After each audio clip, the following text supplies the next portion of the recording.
Hey, what's going on, everybody? Anthony here, Six Scale Mafia. We have special evening Sunday viewing. John, my man, it's been a while, man. How are you doing this evening? It's good to have you back, man. Yeah, good. Yeah, has been a while. Yeah, not been as busy on the streams as last year, but it's good to be back and good to speak to different people. Yeah, man. No. It's really awesome to have you here, man. Of course, then we got Lael, of course, my man. What's up, dude? Hey, man. What's going on, bro? You know. Glad to be here, man. Glad to be here. Yeah, man. Good Sunday night, Memorial Day weekend for us in the States. So, not bad, man. We'll probably have some good viewers in, hanging out tonight, seeing what's up. And, of course, Joel, man, my man. What's up, dude? All good. Nice to have John back. Probably can answer some of our questions because I have some questions here about. I'm more curious about the Sun Wukong before you teased. You remember from the Chinese Odyssey? Odyssey. Oh yeah. Is that one still coming, or there is any plan for that? So I'm not sure what the official statement is, but that one's been paused for now. Okay. I think there's been, because of the likeness on a lot of our pieces, and it's the same with other figure companies, they have to go through talent approval, and sometimes if there's some very specific feedback, it can cause big delays. So I think that's what's caused here. There's just been some back and forth with the licensor, the talent, they've had to delay that one, unfortunately. So it but might will come eventually, right? Maybe. That one's a little bit less certain. The stuff with Warner on that license is a lot more stable, but I'm not sure about that one. So that could that's kind of in a limbo state then, basically, right now. Could go either way. Yeah, exactly. Yeah, a few setbacks here and there. So, last year we made an announcement of what we wanted to make. The majority of stuff on that list is going to be made. Just the timeline's a lot longer than we anticipated, especially because Viper, perfectionist as well, he wants to make sure everything's as close to perfection as possible. And then also you've got to go through the license of the talent approval. And it really makes the development time really a lot longer than sometimes it's hard to plan for. Oh, sure. Yeah, no, I totally understand that, especially when you're trying to get in and out of all the licensing, the approvals, the waiting. Totally I know that for, just from, totally, man. But damn, that's on, because that looked cool. I mean, you guys teased that, and then we, for me anyway, I looked at it, I was like, oh, anything else? Like, you know what I mean? Yeah. It was silent after that, so I wasn't too sure about that as well. So, well, I guess that's good to know. I guess, hopefully, fingers crossed. I mean, that's a pretty popular IP overseas anyway. Yeah, it's massive out here, especially in the Asia area. There's a huge fan base for that IP, but not sure about North America, Europe, but yes, unfortunately, these things happen. Sure. No, of course. I was curious though, what are your guys' thoughts now that for the most part the Joker's been out, right? I mean, I know the situation, we can talk about it a little, but obviously, it's mostly, for the China market. So I know that most people already have it, right? From what I've been told, and Joel and everybody else. Has it been do you guys feel like it's been a pretty good success? I mean, are you satisfied with everything? I think it's very difficult to say because it's hard to see there's the human negativity bias where sometimes you'll zoom in on certain things where some people have been very critical, and I can understand, and we understand why some people are very critical because of the price tag, but on the whole it seems like the feedback's been really good. There's just a few nitpicks here and there about the base. For example, the magnetic base, it's a strip down the middle, it's not the whole base. So there's been a lot of questions about that. Some people have a few problems with it, but on the whole, a lot of people said they've got no issues. And I think there's been a few issues here and there with the magnets on the hands, but the majority has been very good, especially with the degree of lightness and the tailoring of the suit. A lot of people say it's really well tailored and fits the body, but I don't know, some of you guys have the piece, right? So what do you guys think? Yeah, I mean, I know Lael, Joel. Yeah, I think it's magnificent. And this is coming from someone who never really had. I didn't have the DX from Hot Toys, so it wasn't a piece that I actually had in hand to really, compare. but from what I have in hand and everything, and honestly, bro, I had no plans on using the base anyway. Like it wasn't, not to no knock against it, because it's an ingenious idea to implement the magnets. But if you're someone who creates the art of storytelling and you want to tell a story, then the base, it was just meaningless for me. But I still like the innovation of the piece, and just trying to do different things with the actual figure. But I think that, like, again, there's with any product that you get, bro, whether it's InArt, hot toys, whatever, there's going to always be drawbacks, complaints, people who have just over expectations, overly hyped expectations for what they want to see, and if it doesn't meet those expectations, then of course you get the pushback and stuff like that. But say what you will, whether it's the delays, whether it's the price, shipping costs for certain companies that you might actually deal with and stuff like that, regardless, getting that piece in hand, it is magnificent. Like, I am so impressed with it, you know what I mean? And I've had nothing. Now here's the thing, is because it's crazy, because I've only gotten a chance to really display the vested version of it, because I'm still going through and just clearing out my display to kind of display the other figure a certain way, because I have an idea for it. But I mean, I did post a picture on the InArt site, if you ever get a chance, take a look at it. But yeah, bro, I enjoy it. Like, I think it's phenomenal, bro. So you guys knocked it out the park. I have nothing bad to really say about it, because of the expectations that I already had set for the piece and what I wanted to do, so I had no complaints. I think they killed it. It's a Joker I've always wanted in my collection, and so glad to have it, bro. So I appreciate it. Awesome. Yeah. Yeah, and I don't have mine yet. That's when we'll talk about that in a second. But go ahead, Joel. Yeah, for me, it was like the more important was if I would receive the same Joker as we saw the prototype, and I think they exceeded my expectations, because what we got in hands is exactly what was in the prototype. So I think the figure is fantastic. I used the base, the magnet base. I myself, I didn't have a problem with the base until now. As long as if you carefully check the manual tells you where are the magnets. So you just need to align where the magnets are. The only issue I had, and I think was only myself, was with the cell, because the cell, when the diorama cell, when we place it in the wood stand, my cell is a bit bending backwards.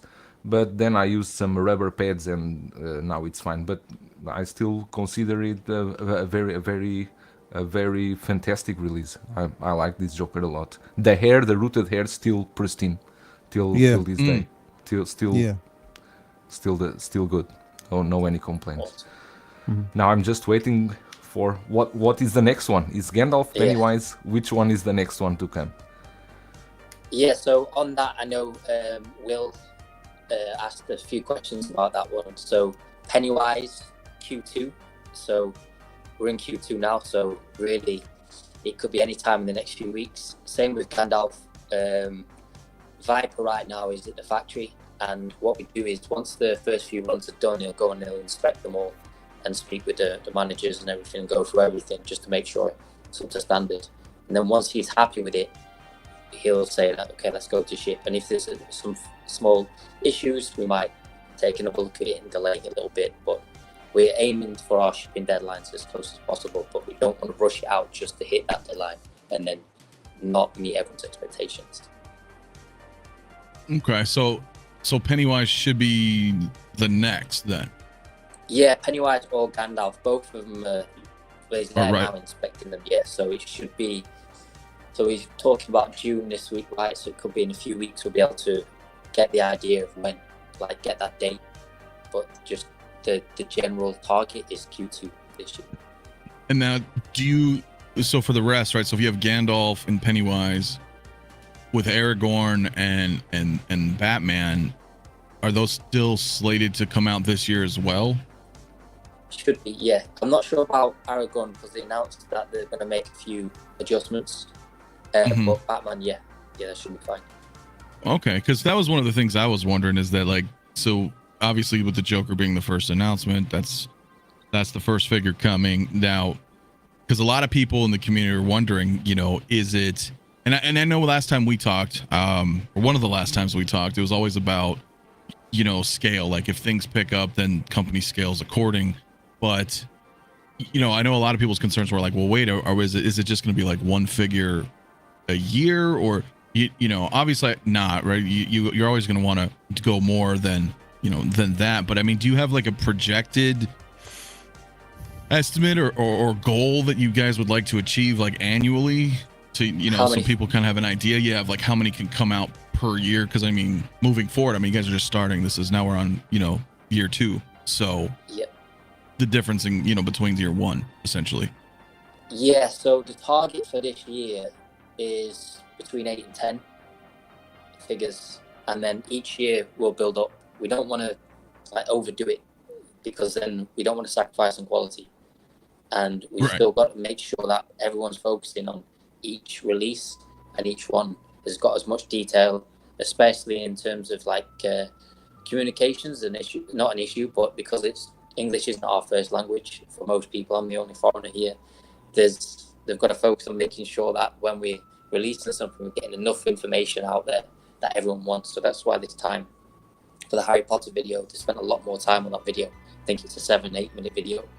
Yeah, actually, I actually have it. We can bring it up right now, man, because this has been kind of a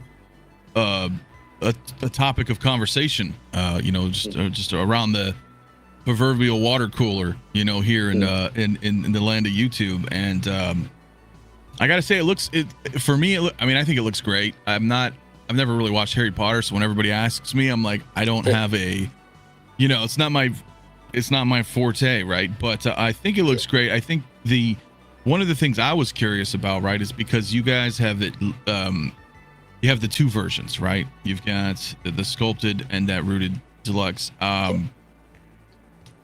Correct me if I'm wrong, right? So for your prices, approximately, it's like $280 and then $470 roughly US for those 2 versions. Yeah, roughly. I'm not 100% sure on the exchange rate, but yeah, roughly around that number. Because I noticed, you know, and this is the only side effect I think is because of the licensing issue, right? When we see the prices that we're gonna have to buy, right? So like when we look at like the deluxe version, right? It's essentially for us, it's like $600. Do you feel like there's like a challenge there, you knowing the situation because of the licensing, that like that, even though that's not, you know, your guys' fault from coming, you know, from, you know, resellers, but do you think that in and of itself is kind of a deterrent of sorts with the pricing? Like, do you factor that in at all? Because I know that a lot of people have been wondering that. They're like, wow, we have to, like, we're going to pay $600, right? And for a lot of people, that's a little bit, that may be a little bit outside of their comfort zone, right? So does that, do you think that has any impact or consideration with you guys at all when it comes to that? Or is it just, if you want it, you get it type mentality? I'm just curious. For us, so this is where the line's quite blurry, because for us, we just focusing on our licensed territory right now. And then you like the streams like this where people invite us on to talk, and then the question some people are is, well, why are we talking about it if we don't have the license yet? From our side is that we share all the information on Facebook so everyone can see what we're working on, and then over time you can see the quality of what we're making. And on our side, we're just working really hard on licensing. For example, we're going to have 2 globally licensed products this year, 2 figures, and no, actually 3, if we can get them out on time. And then in the next week or so, we're going to US to speak to licensors again for more global licenses. So we're heading towards that. And then as soon as we can get these licenses confirmed, we'll look at the pricing to try and balance it out. But right now, a lot of that stuff's out of our control.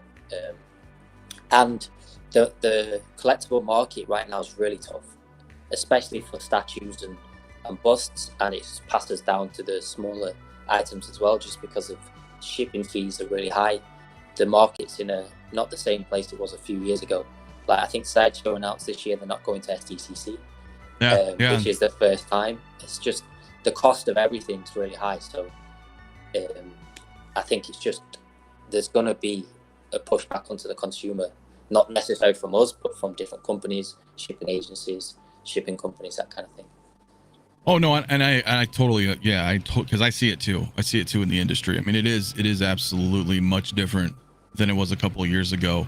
I think because here's the thing, like when I look at this personally, if this was $460, $470 here, right? I think that's a good price because like from what I've been looking at here, from this video, what we've been talking about, everything that you guys showcased, I think it looks amazing. So, but then that's the issue, right? Is because of that, then we have to have this extra charge, which then, as collectors, some people, and like you mentioned, the way the economy's changing and the collecting world's changing, it's like, oh shoot. But this looks absolutely awesome. I think you guys are doing a great job with it. Mario just joined us though. What's up, my man? Hey, what's going on, man? How's everyone doing tonight? John, good to see you again. Hey, yeah, good to see you. Absolutely. Yeah, Harry Potter, huh? Look at that. No, it's exciting to see new products coming in, man. And while me personally, Harry Potter isn't really my thing, I just really appreciate the artistry and the fact that you guys are tackling such a, I don't want to say a smaller scale, but I mean, like, I guess looking at kids, just creating kids. I mean, I would imagine like some of the tailoring would be a little bit more difficult, shrinking down, the materials on something like this. But it seems like based off of this video, you guys are, pretty much getting things out there pretty good. Yeah, for example, in the video, they show like all the team stood around with all the clothing. If you go to the other meeting room just down there, they're just full of Harry Potter mini uniforms all over the table, all of the background, because they've been really working on the tailoring of the outfits and making sure that the body is small but also to proportions, so it's not just doesn't look a bit odd. So they've been working really hard on this. And yeah, it seems like Harry Potter is maybe there's like it's not like Lord of the Rings. I think Lord of the Rings is all ages. I think Harry Potter, if you're born in a certain year, like that's when those movies came out that were massive. So most of the people that work here, that was like in China, it's one of the big movie franchises that really came out at the right time. Yeah. So that's why it's really got a huge fan base, and that's why I wanted to do it. How has the reception been for this release? I mean, since the announcement, are you guys able to like kind of gauge how reception has been from the community? Yeah, seems good. In terms of like the engagement on the post, the reach, but like you said, I think it's a bit mixed because like there's people that are fan of our work, but maybe not a fan of Harry Potter. So it's a little bit. It's like that. Same with Lord of the Rings, though. Like some people absolutely love Lord of the Rings, and some people are a bit impartial. So I think we're going to get that with certain releases that we do. But so far, the people that like Harry Potter have been really enthusiastic. Some people have mentioned the lightness on the sculpted version isn't as good as what they expected, but the rooted hair one's been a little bit more popular. So that's the feedback we've seen so far.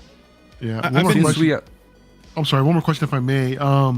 With such positive reception, like you mentioned, is it in the team's interest to possibly expand on the universe and release more figures from either films or? Yeah, so the timeline's really difficult to say right now, but we're looking at creating a Ron and a Hermione sometime in the next year. The release times is really uncertain, but that's what we're looking at, and then hopefully going a little bit deeper from there. Are they possibly looking at, depending on how successful this is and the response that they get, is there talks, or if they're leaning, more towards the future of maybe aging, Harry up eventually with other IPs, or is this like mainly right now they're just focusing on this first film? Just to see what the response is and maybe just stay within this particular realm to see how successful this is. Because I know like hitting this IP, there's there are, you're hitting this is and could be viewed as generational as well, because you have people who have read the books. You have, some adults that have actually rode the wave and really love the film cinematically, the books, like they were introduced to the books because of the actual cinematic version. But also, when you release something like this, you see that there's a lot of people,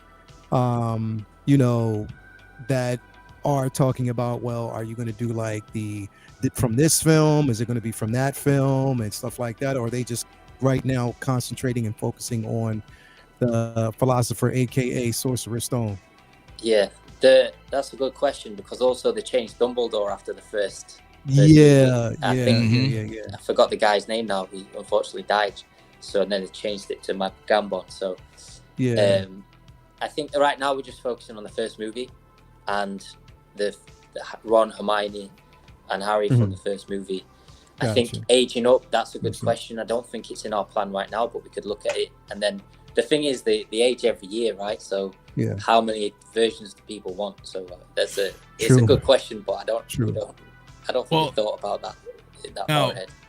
You correct me if I'm wrong, because I forget when we last spoke. Do you have the license for the whole IP, or just for the first movie? It should be the whole IP, because we're also looking at Fantastic Beasts as well. Oh, Later down the okay. line. Ooh, that would be Okay, interesting. okay. Nice. Very and nice. then and brother Cousins, my man, what's up, man? Thank you for coming through, bro. Hey, what's up, everybody? Wonderful No. panel. What's up, bro? Wonderful Yeah, panel. Glad to be Yeah, here. my Sorry man. that I was late, ladies and gentlemen. No, not a problem, dude. We were briefly going over the Joker, and Dale shared his thoughts. Joel Yes. shared. Do you have any input or any praise or criticisms that you'd like to offer, John? On because you got yours in as well. Finally got mine in, and John, I want to say that I think it's spectacular. You guys did a wonderful job on it, and I think you delivered on everything that you guys promised. And I'm more than happy to be able to tell you that face to face, because when I pulled him out the box, I was very impressed with him. Very impressed with how both of the figures turned out. And the materials were just great. The gel cell was amazing. I know some people were talking about like it was wobbling a little bit in the wood, but I think that's just a normal thing that happens with wood and metal. It makes sense that it does that. But personally, I had no problems really with mine at all. Came out good. The magnets were a little different, but I actually loved how the magnets worked on my particular one, because I didn't have to worry about any pegs. They just snapped in place. Was fine. Like everything was fine. My only gripe that I would say, and it's not even really a gripe, it's just kind of an embarrassment of riches. The box, oh my god! But it makes sense that box would be grandiose, with that being the first, flagship release. So that makes sense. So I guess my question would be, with future releases, do you think the box size would be reduced? Or with those 2 packs, depending on how much goes into it. Now I know for like the Batman that we're gonna get in that all in, that's probably gonna be at also a big box as well. So just wanted to hear your thoughts about that. Yeah, so I think with the 2-pack situation, like it's not going to be something we'll do that often anyway, so that we will have smaller boxes. But in terms of box material quality for the premium, we'll be looking at a similar material, and we want that whole experience when you open it up and you've got the big silver box with all like the mirrored look and the like liquid metal, and when you open it up it's all neatly packed. We want to create that experience for each piece, but I think as we expand and create more globally licensed products, we'll have to look at reducing the size a little bit, or looking at more like shipping options that can reduce the price. I think that's what we'll have to do. Absolutely. And you're right. It was an experience. For a minute, it took me a while. Like I just doing that review, I was like, oh my God, it was a lot. I was taken aback a little bit. I was intimidated because it was just so much to pull out. But no, it was great, and it was an experience. But no, overall, like I said, I think you guys really, everything you promised, you delivered on that. So I was very pleased to get that in hand. Awesome. Real quick, I just want to address Lane Kramer, man. Thank you for the super chat. I'm not sure if I'm understanding what you're asking. One statue question? Which line and scale are on hold? So I guess he's wondering about statues. Yeah, so from the statue side of things, we had a lot of half scale planned, and we've put a lot of those on hold, and also some 1/9 scale statues we plan to release this year. We put on hold. This year for statues, we're looking at 3rd scale, 1-to-1 busts and 1-to-1 statues mostly. Okay. Well, thank you, Lane, for that super chat, my man. Yeah, the box, right? Like I said, I don't have mine yet because this is one of the situations. I guess this is what we're in, right? So for a lot of us in the States, some of us still haven't gotten it yet, which is what it is, I guess, right? Because it's not directly from you, from you guys, unfortunate. But that's one of the things I've heard too, is like with the boxes, as impressive as it looks, a lot of the overseas sellers were charging, $300+ for shipping for something like that. So that, that could come in as an obvious, another deterrent for some folks, which I totally understand. It's reasonable. Like you said, with the market changing and the collecting world, kind of evolving into whatever it is that this is now, I can see how some people have reservations on it. But I was curious myself as well, dude, like when we're talking about this, so you said with Harry Potter, if you have all of the licensing, and obviously it'll just depend on the demand, right? But will you aspire to gain a worldwide or international license for the properties? Like, for example, right, you have the Dark Knight trilogy and like Harry Potter, Lord of the Rings. Is it possible, or are there plans in trying to get that global licensing? And then if so, would you then re-release things under that license? The plan's always to reach as many territories as possible, so that because it's an international community, we want to reach as many territories as possible. The truth is that DC is going to be extremely difficult because of all the companies. Harry Potter, Lord of the Rings is more accessible, so we're looking at that right now, and then we've got more licenses on the way. So that's our focus, really.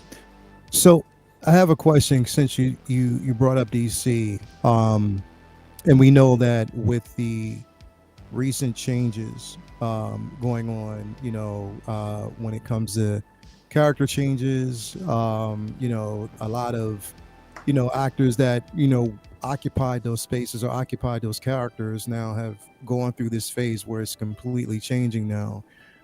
Has that affected your trajectory as far as what figures you want to release? Like, for instance, I know you said, originally they were planning on doing Henry Cavill. They were, doing Ben Affleck and Bale, I believe, and also Wonder Woman. Has that changed, or is it one of those situations where Warner Brothers is saying, well, now that that's changed, we don't want to really focus in on that product? Or they're putting restraints on you, that is, of what you can release now? Not really. So one of the issues is that at Warner in particular, we went there last year. We went to the Vegas, and we had the Vegas event. We went to meet with those guys, but they've had a lot of change-ups within the company. So the people that we had like really good discussions with, moved forward, have now left. So we have to start all over again because they had a massive shake-up around Christmas time, and then following that, all of the new announcements of the new characters and that kind of thing. For statue, we've got a Cavill Superman on the way, and for the figure, we're also working on a Cavill Superman. From our point of view, the movies still have the fans, the actors still have the fans. Like the Cavill's probably one of the best Superman since Christopher Reeve, probably. And a lot of people really love his Superman, so why would we not? And Warner's not mentioned anything about not doing it, so we're going to continue to do that. If there's new movies, we'll approach those as they come as well. And in a part 2 of that question, you probably know what I'm gonna ask you next. You already know what's coming next, John. I'm not sure. You go ahead. I'm not sure. I mean, consider the simple fact that you guys gave me pretty much arguably one of the best statues that I've ever seen, which is the Wonder Woman statue that I got in. So beautiful, well worth the wait. As far as the InArt Wonder Woman, is that still on the docket, or is it something that you're saying now we have to wait because of everything that's actually happened? Yeah, it's on the list. So when we submit all of our plans to Warner, because we're still trying to get this licensing moving forward, that's one of the things that I'm really working on with the team here. Wonder Woman's on there, but the timing's not. I'm not sure. Now we're halfway through the year now, so I don't think we'll be able to get Wonder Woman this year. But Mm, it's still on the list. Gotcha. And Gal Gadot's one of the most like iconic Wonder Woman as well. So it's a huge fan base. So we really want to work on that. Definitely happy to hear that. Definitely would love to see what you guys do with that. Definitely. There's a question in the chat from this guy right here. They're wondering whether or not the Harry Potter sculpted hair will have the scar or not. Yeah, I wonder if that's been addressed. Yeah. Oh, okay. Someone asked that question before. Both will have the scar. It's just that in the photos, one of the hands is like pulling it to the side, and you can see the scar. So it just maybe didn't look as obvious, but both will include the scar. Oh wow. Okay, that's what I wasn't sure too. I was hearing about that. I had a couple people in the chat also wondering. I mean, is there? Because I know it's Disney, right? But I mean, if Hot Toys is never, is there any way you can do anything with a Harrison Ford, or is that completely just locked through Disney? That's through Disney. Disney's really challenging right now. It's always Disney's the hardest license to get. We're gonna come back to them. They said come back to us in a couple of years and we'll talk. So I think they're just seeing how things go with what we do. Right, they want to just see how you perform as a. Yeah, I see what you're saying. That's funny. Come back in a couple of years, we'll see. John, do you guys ever develop anything behind the scenes just for you guys to see how it would look if you guys were to ever get a certain license? We've done it before, because like you've got to practice your skills, right? So if you're a musician, you've got to play other people's songs. Like these guys will make their own stuff, make lots of custom pieces. But as we're rolling into our license, we just don't have as much time now. So we have done some like little pieces here and there, but now we're focusing on making as many as we can in each year. We just don't have the time to work on other stuff, but we do a lot of concepts and play around with certain things. So there's probably a third scale Darth Vader running around there somewhere, isn't there? Not teasing, that, bro. yeah. But I Am Legend, not. we did a custom I Am Legend just for the office before. It looks really cool. So I've seen a few of those pieces. Yeah. I gotta address this. Collector Chris put this in the chat. Any chance, because I love the Hot Toys version of this figure, any chance you think we would get a Christopher Reeve Superman? I mean, know. you could just come out and say it, right? Yeah, so you got it, guys. So. It's coming. No, I'm kidding. It's just timeline. I think it's hard to compare us to other companies right now because we're sort of at the beginning of our journey, and there's so much we could potentially do. It's just we've got to really strike that balance between making sure we're keeping up to everyone's. Like, there's so many when we have these discussions. So many people, let's make this one. Can you make this one? Can you make this one?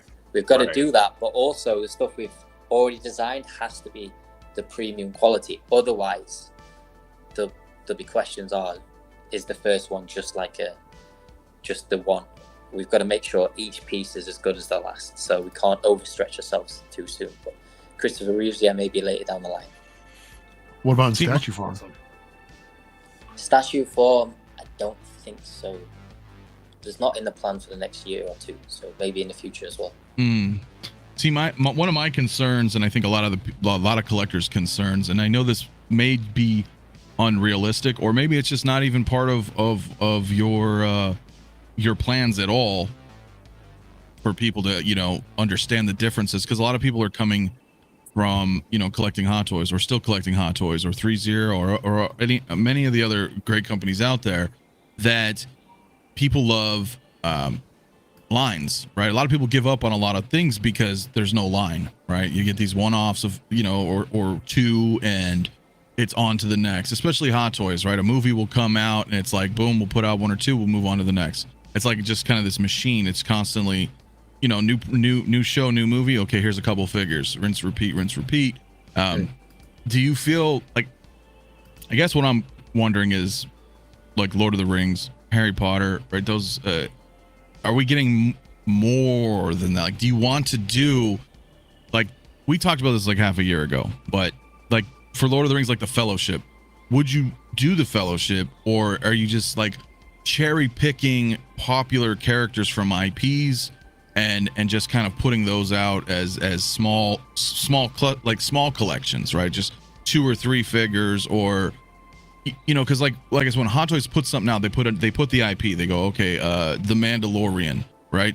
Oh, now we're getting Mando figures. Okay, then people's minds say, well, okay, we're gonna get a lot from this because they've now branded it that specific IP. Whereas with you guys, I wasn't sure if we're gonna put out this name for an IP and we're just doing a couple, or we want to go like deep into a line. Yeah, the question is how deep. Because like with Harry Potter, the 3 main characters we can do, and then someone asked about Dumbledore. Will we make a Dumbledore? Yeah, we could, but then how many more do we want to do? Maybe Voldemort, but then where else are we going? Like you can go deeper. You could go Hagrid, but how far do we want to go? That's hard to answer. But we do want to create like a series, at least with the core characters, the ones that appear in each one. And the benefit of choosing like the older movies is we sort of know which ones are going to be the ones. So with the Fellowship, we will develop almost all the Fellowship over the next couple of years. Oh, wow. But I'm not sure of there's certain characters. I forgot the guy's name now. Is it Boromir that dies early? Yeah. I'm not sure if I've not seen Boromir on the line list, but I'm sure that if we get close and there's the demand, we can make Boromir. There's no reason why we can't. It's just I can't say the next year or so. Well, I mean, if you guys can develop Boromir, that's one step closer to Ned Stark on Game of Thrones, which is also still in the works, still, right? So Ned Stark would be awesome. Yeah. But now, do you just casually gloss over that and say like most of the whole Fellowship's coming rather than the 3? So I mean, we get hobbits, we get Gimli. The thing that's what I meant about the depth. I don't know about how many hobbits, but we've got more characters from the Lord of the Rings on the way, for sure. That's awesome. Well, because I know originally Oh, sorry, go ahead. I was just gonna say real quick. Originally, right, when you first announced last year with the, you had the silhouettes and everything. Obviously, we had Gandalf and Aragorn and Legolas and a Nazgul, right? Yep. Are you suggesting there's more than that? There could be. Right now, that's the ones we're starting with, like the first phase, so to speak. And if the demand's there and hopefully globally licensed, we can look at developing further. There's no reason why we wouldn't. It's just that it's hard to say. It's demand as well is also important. Right. That's what I wanted to ask you too. If the reception from us in the community goes rather well between everything that's released, would that also help develop future characters down the line to help complete the line? What Anthony was alluding to earlier with the rest, either the Fellowship or maybe more of the Harry Potter line, is to continue down that line just as long as their figures are selling. Yeah. If the sales, like the Aragorn sales, were amazing, and I think that's more of a testament to the likeness, because I don't think amazing, it's not been done as well before. Is that? Yeah. Viggo Mortensen's just not the easy guy to get for some reason. I don't know why that is. Y'all nailed them. They nailed it. Yeah, they did. You guys did. Totally. So if we can continue to get that same reception, we can keep going through. But we'll start with what we've said we'll start with, and then hopefully we can go deeper. But it comes down to demand as well. Sure. Well, I get that, right? Because we would all want, and I'm not saying Lord of the Rings is obscure by any stretch, right? But we all have wish lists of I wish we could have this or that. And then realistically, though, in your head, you're like, well, who's really going to buy it? In comparison, right? So is it worth it? So if the success of Aragorn and the success of Gandalf is showing you that there's, oh, wow, this is good. This is profitable. It's worth our time. The fans are happy. Or, oh, it didn't do so well. And if it didn't do, right? Is that essentially right? Because if it's not performing well, then why would we continue down that path? Yeah. And if it's not performing well necessarily now, it doesn't mean we've stopped it completely. We're just going to focus on, we've got to build the business, essentially. It's a hobby. It's a hobby for us, but it's also a business. We've got to keep the business going. Sure. Of course. So with that said, John, is it still in the plan to do the Christian Bale, the Batman?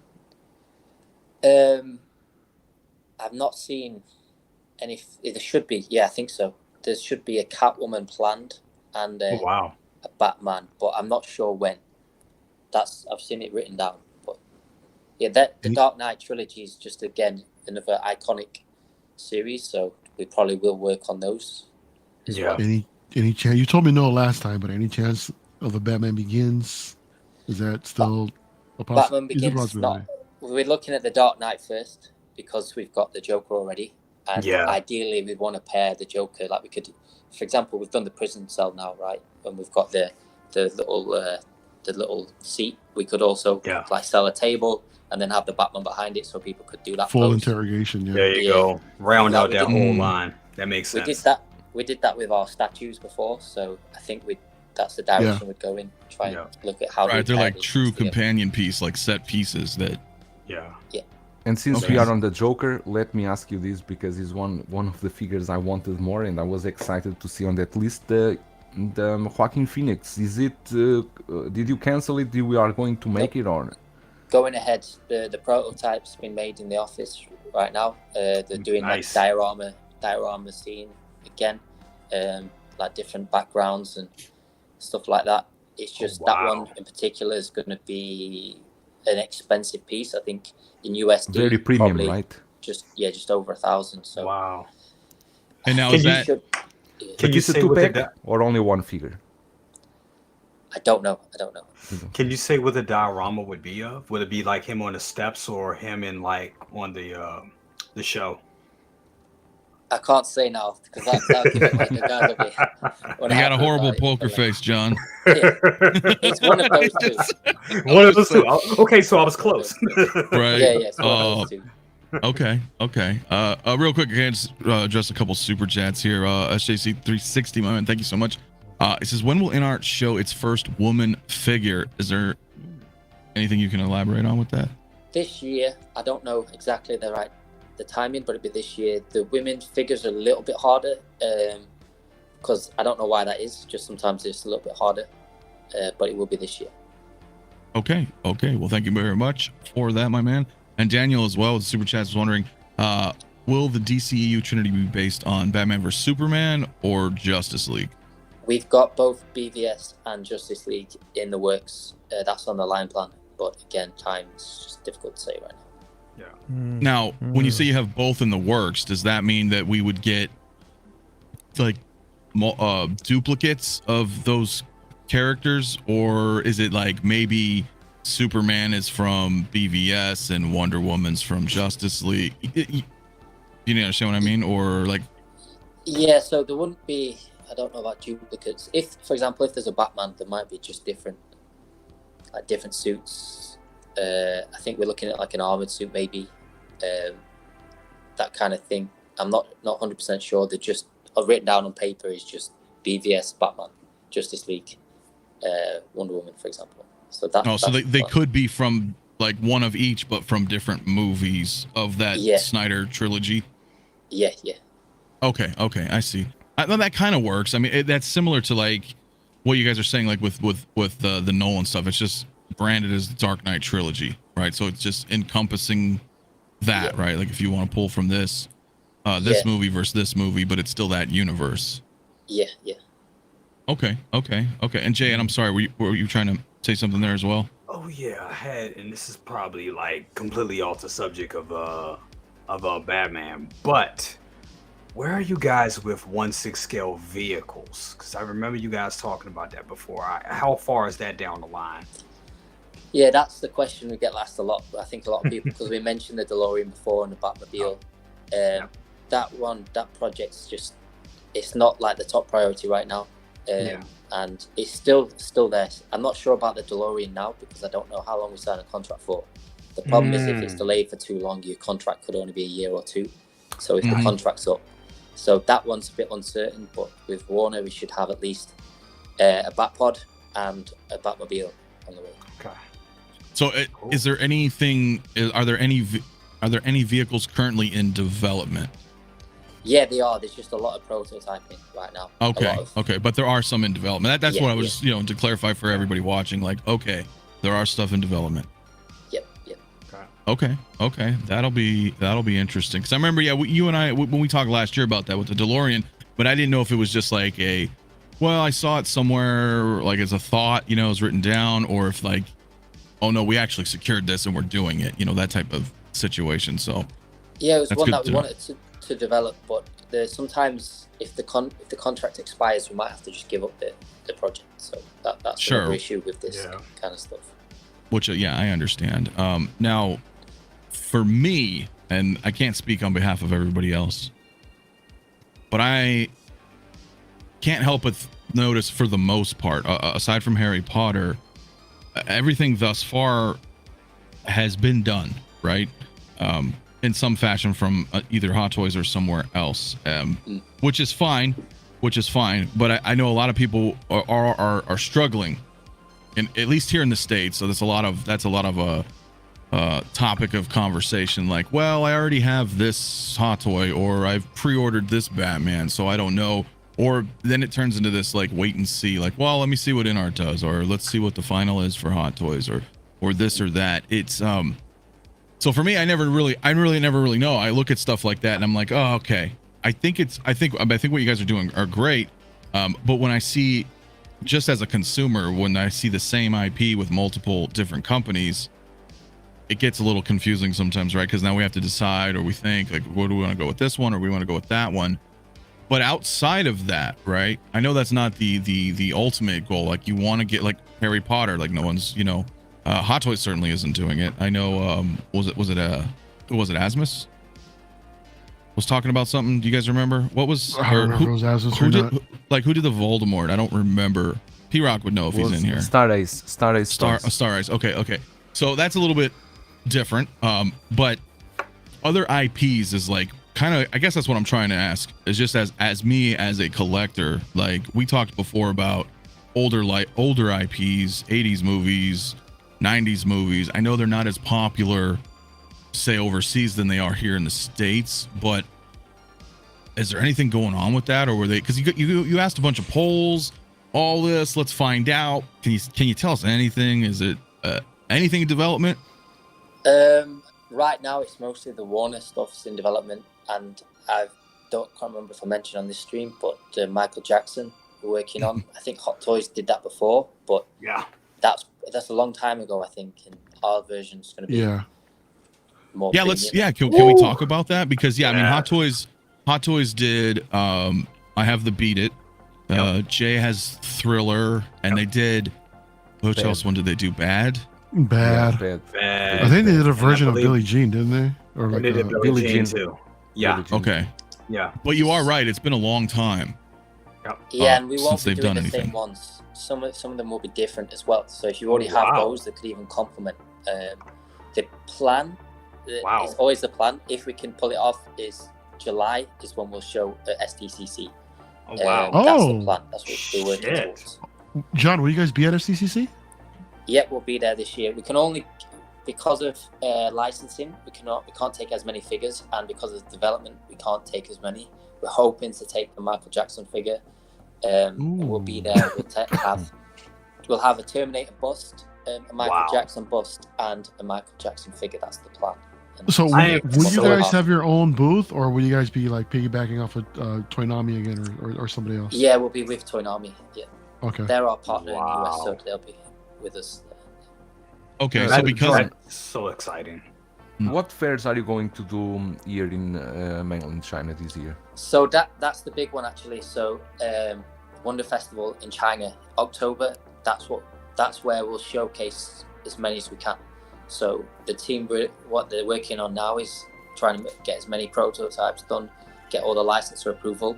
So by October 2nd or 3rd, we should have like a huge space in Shanghai, and we're gonna basically showcase InArt for the first time at a big event, because it's a lot easier.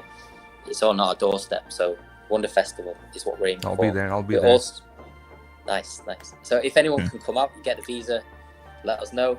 Wonder Festival in Shanghai is a big event. It's huge, and it's a really great weekend. So that would be Well, so amazing. to clarify, InArt's going to be at San Diego Comic-Con, but because of licensing, you can only show off international, or at least US licensed items, right? Yeah, globally licensed. Yeah. So globally licensed. So that is letting everybody basically know here that Michael Jackson is then obviously a global licensing figure.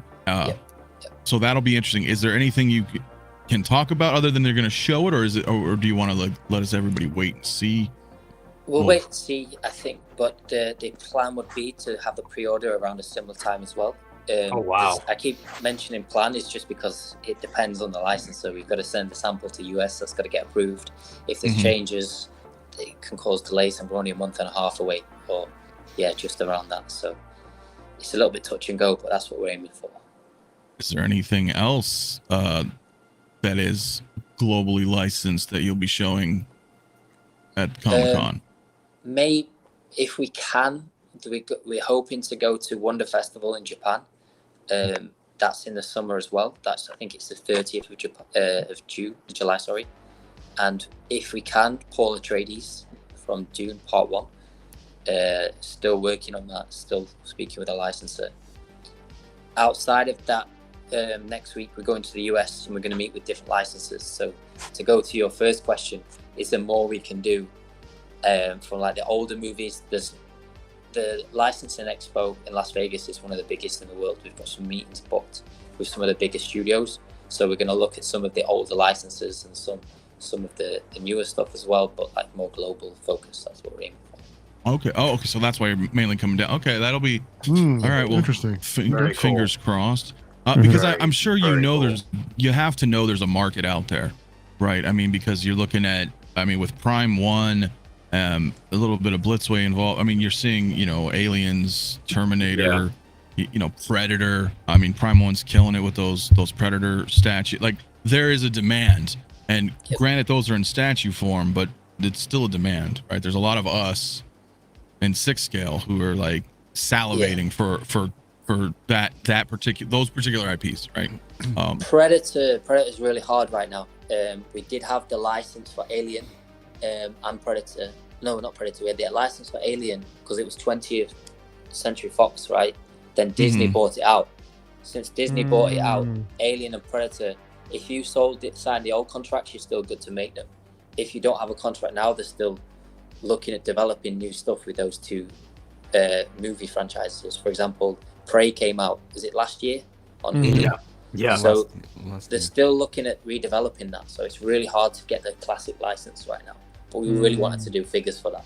That was on our top list, but just hard to get. So in other words, if you had it, you would have been grandfathered in, essentially, like with the contract. But until it expires, yeah. And then, but right now, whenever we spoke with Disney, they said we can't develop. Same with X-Men. They're working on something with X-Men. So they told us right now we can't touch it until they've told us what's going to happen next. Okay. Question: have you now officially removed Mirror off of the docket? Like, so there's no more Mirror. It's not on this year's plan, but I don't know if we'll add Mirror in later. It seems really popular. I know that J&D's 1-3 people are still loving that, so maybe. And then Shields Bust also is another one that dropped, and it's kind of crazy that you would think that.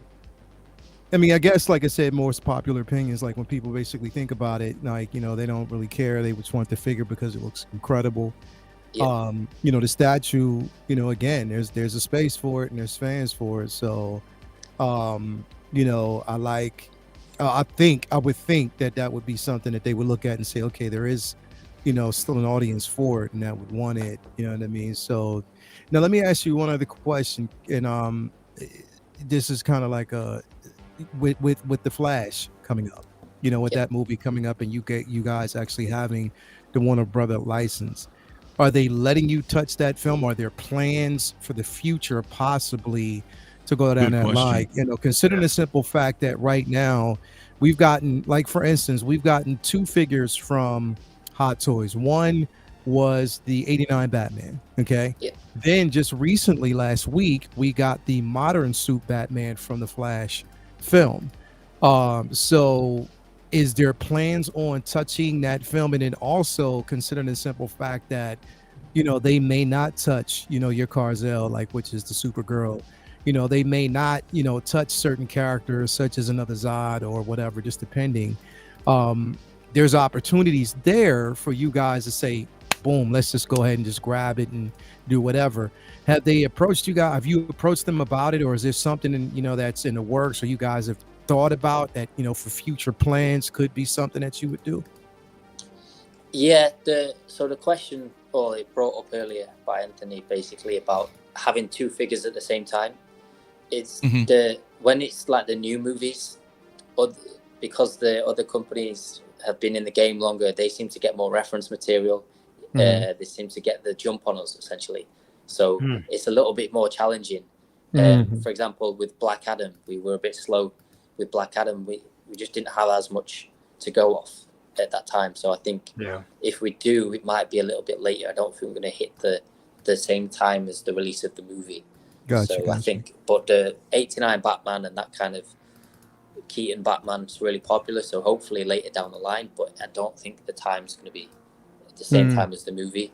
The same with the reason why we didn't do John Wick. John Wick was offered to us, but really late. And other companies started developing it maybe 6 months, a year out from then. So because they'd already had previous licenses. We still haven't seen But you know anything what? from them, though. But you know what, John? Here's the thing. Like when I hear you say that, you know what people always say now? I'm gonna wait and see what InArt does. Like people say that. Like, see, people will bypass figures just to see what you guys do, or they'll say, well, InArt might make a better version, or whatever. So that's what I'm saying. Like when you hear that, yes, they've touched it, they're grabbing these figures, and you're a bit late to the game. I think you're positioned in the right space, because there's people who have seen the Joker that are like, okay, now we know the InArt means business. You know what I mean? And they actually want it, because I mean, say what you will, anybody out there, like that Joker is highly successful, bro. Like people look at that piece and it's amazing. I don't really care about the whole what's not working, what this, that, and the third. I'm not worried. It's just the figure itself. People are focused on it, like, yo, that's incredible. So that's what I'm saying. Like, there's always an opportunity, regardless of what company gets what. Hot Toys, whatever. You guys have, come out and said that you know how to take things and perfect it. So there's opportunity. You know what I mean? Yeah. There is, but I also understand I understand the risks involved as well. That I'm sure that you guys would face, right? If you're thinking, oh shit, these guys are already doing it. It's up for pre-order. They're making, they're getting in some sales. Do we proceed, right? And if so, what customers are we going to attract after the fact if we're behind and now that same product is shipped and gotten to people's hands?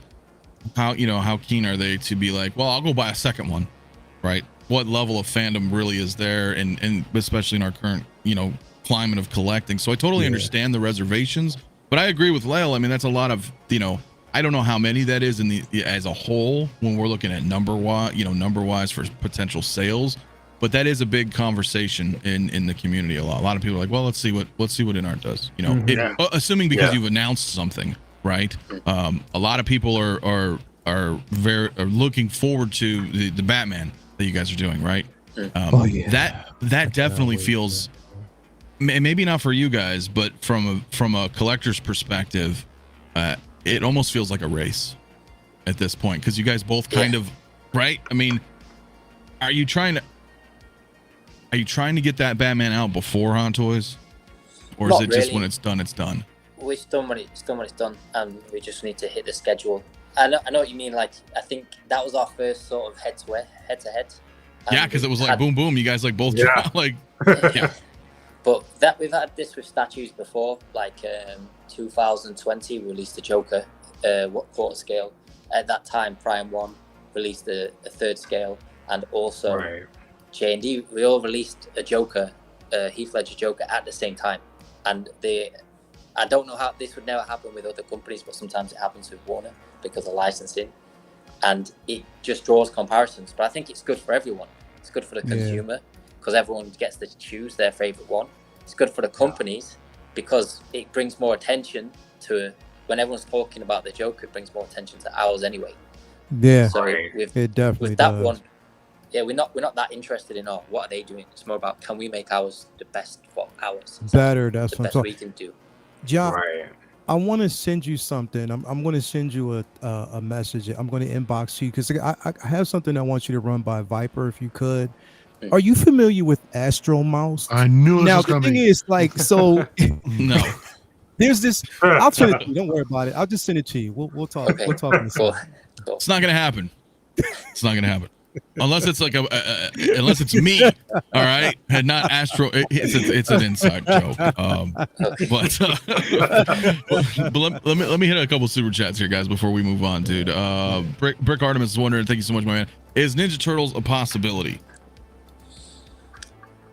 What do you guys think about that? Because this comes up in discussion a lot in the office. I know 'cause my we've got- daughter would be excited because she loves If Ninja Turtles. you guys did original first one comic versions from the first run, that might hit something there. 1990s Or just 1990? Or Yeah, 90 the or movies, 1990 yeah. movie.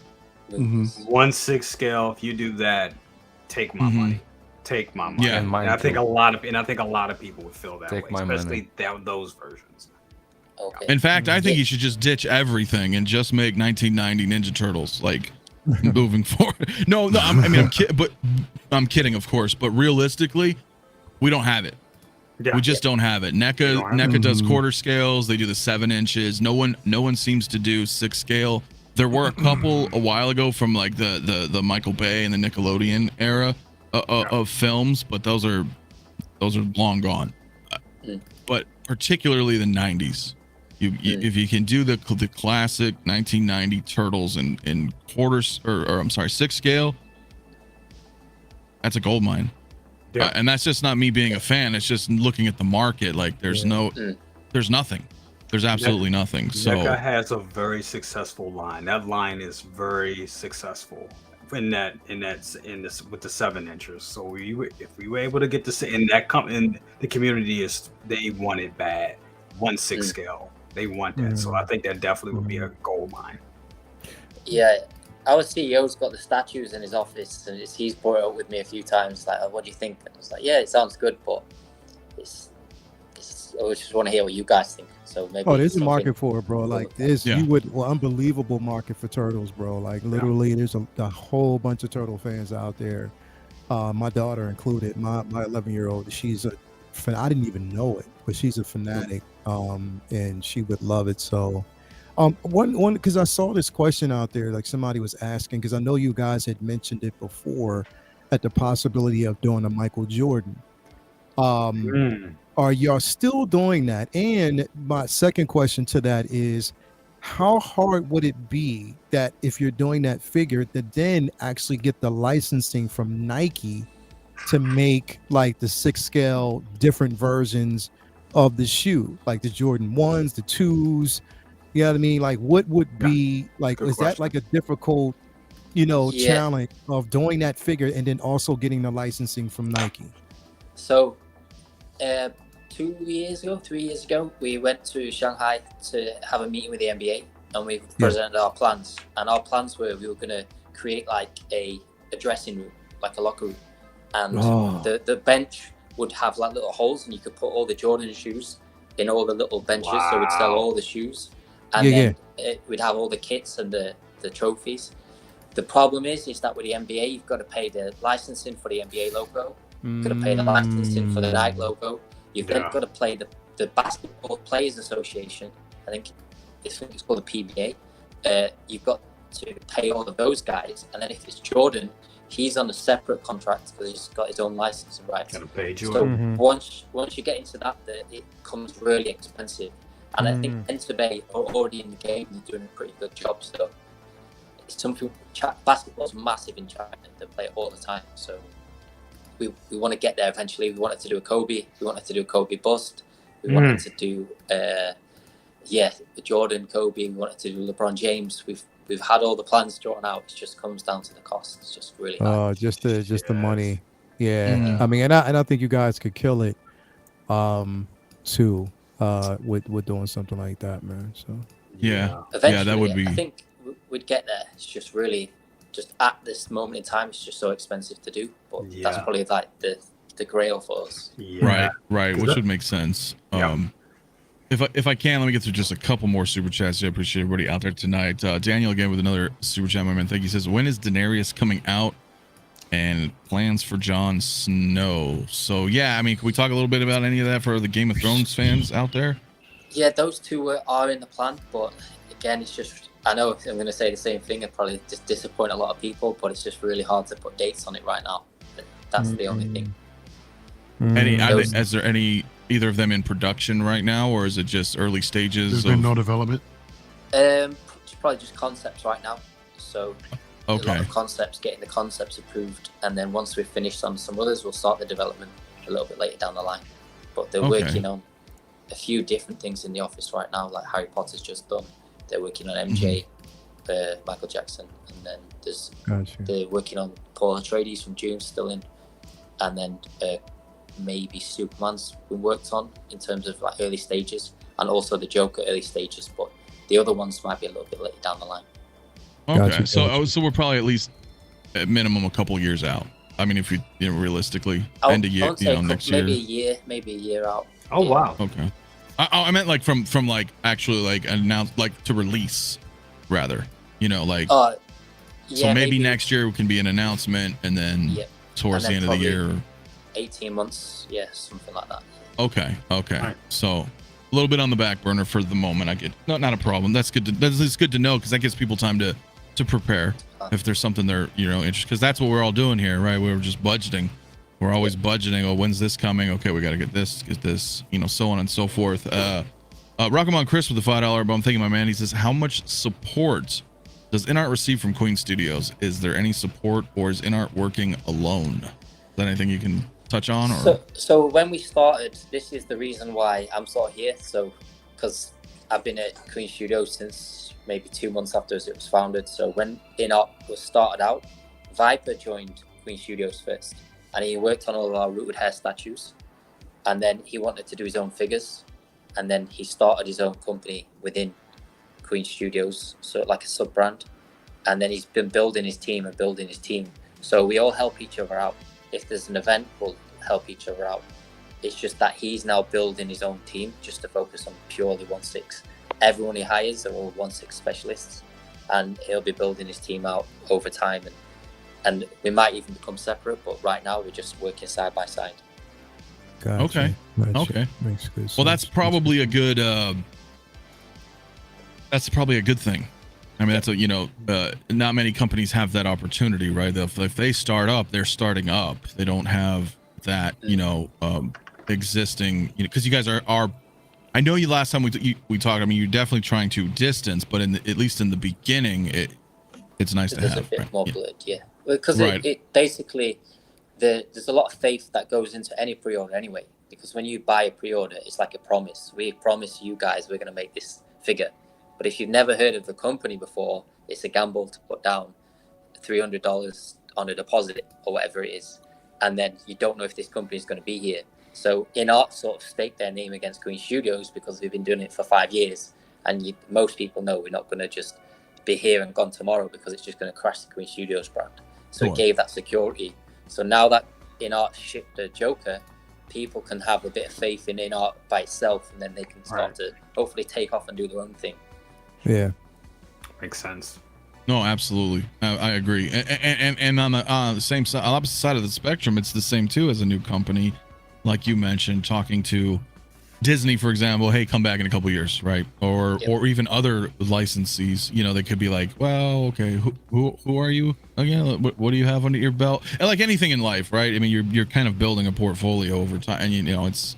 I think the more it could eventually, right? I think the goal eventually is to kind of have a snowball effect of sorts, right? The more that you've done, and each successful release, you can then go to another company, be like, no, dude, we're good.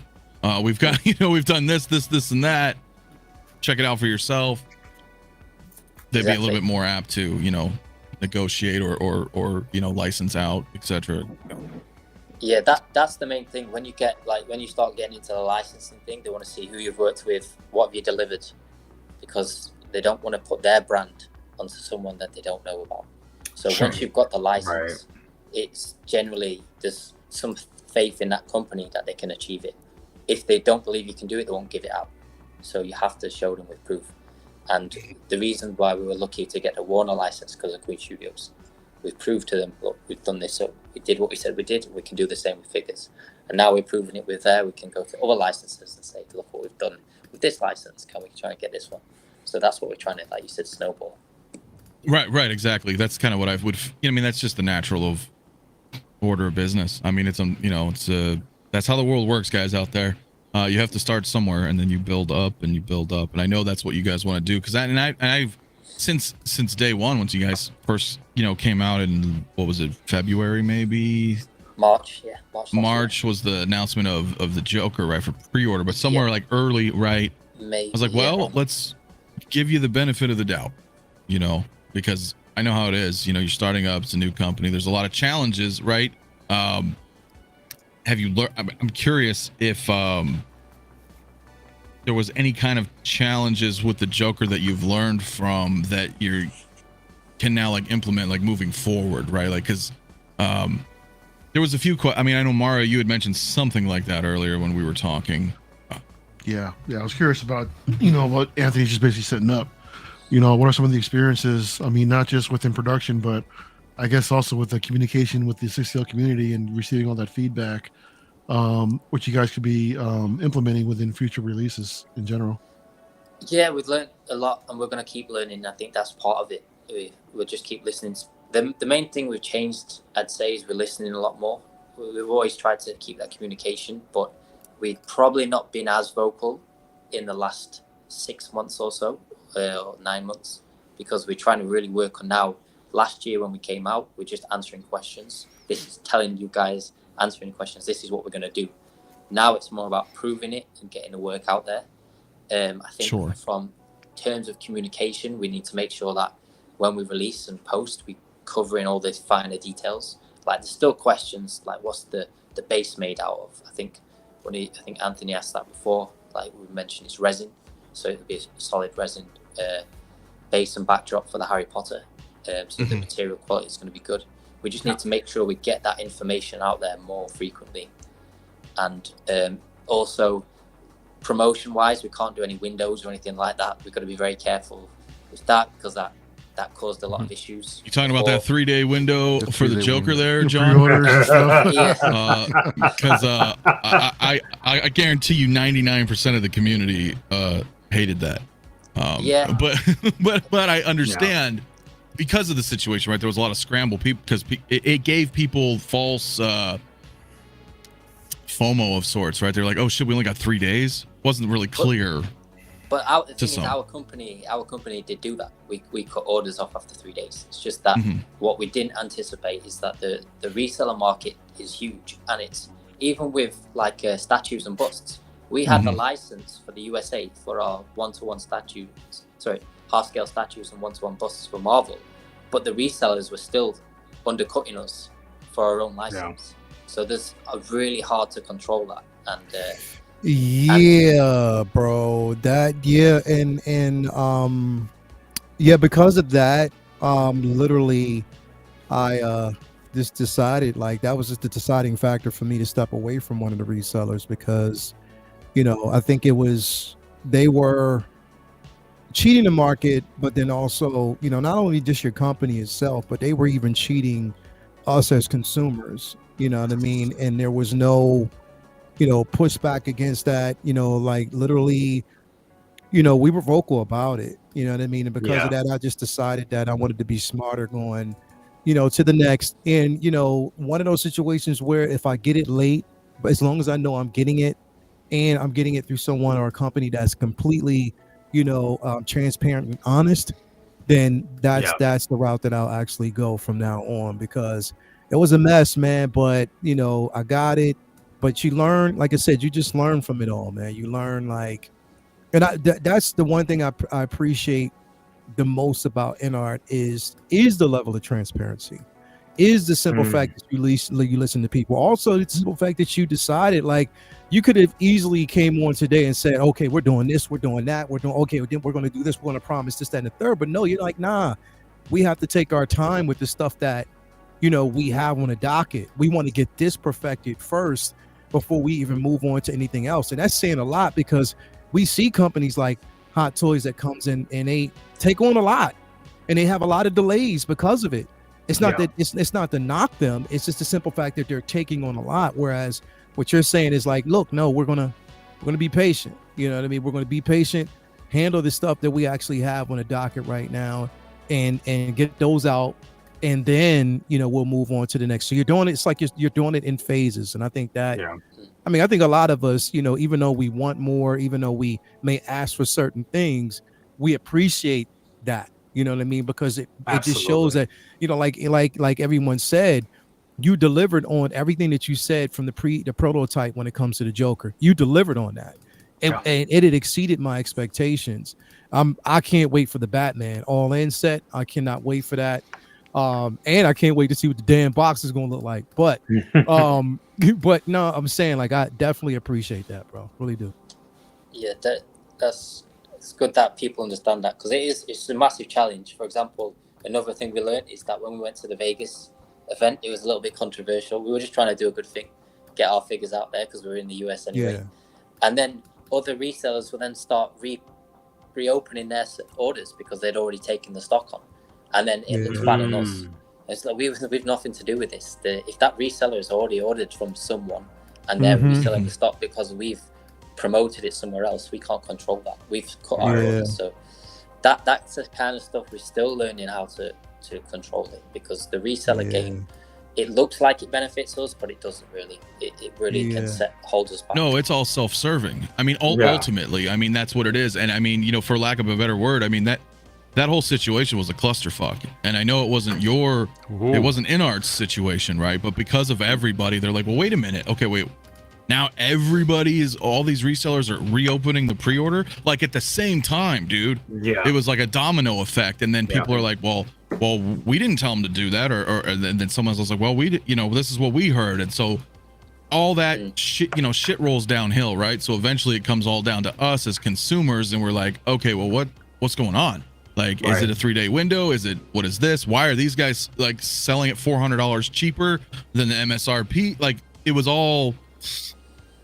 Yeah, and that's the hardest part for us. That's what we're going to learn from the most. Like, we've got to make sure that we're getting the right information out there and trying to control that, because it doesn't really help anyone, like you guys say. So that's what we're learning from, and we're learning from now. And we hopefully licensing is going to help out.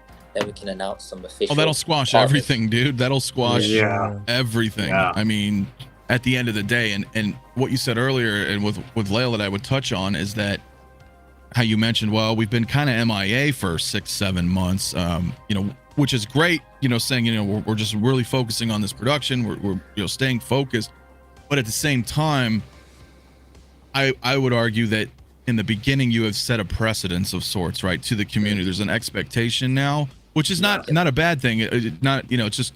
It's that, oh, okay, this is cool. Like, for the community, a lot of people say, well, Hot Toys, it's not fair to compare. Of course, totally two different companies.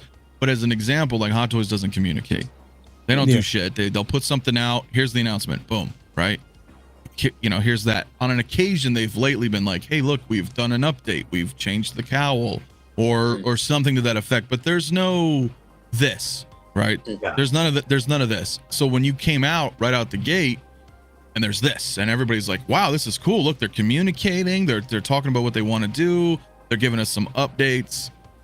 And then it was silence for, you know what I mean? So for the community side, they're like, where'd they go? What's wrong? Are things okay? Why are they gone? Yeah. Like, exactly. You see what I'm saying? You've set the bar now. So, and I get it. It's definitely needing to focus, but I agree with that. Like, if that's the route that you guys are choosing to do, I would suggest to continue that maybe monthly or, quarterly, or, well, maybe probably less than quarterly, like that.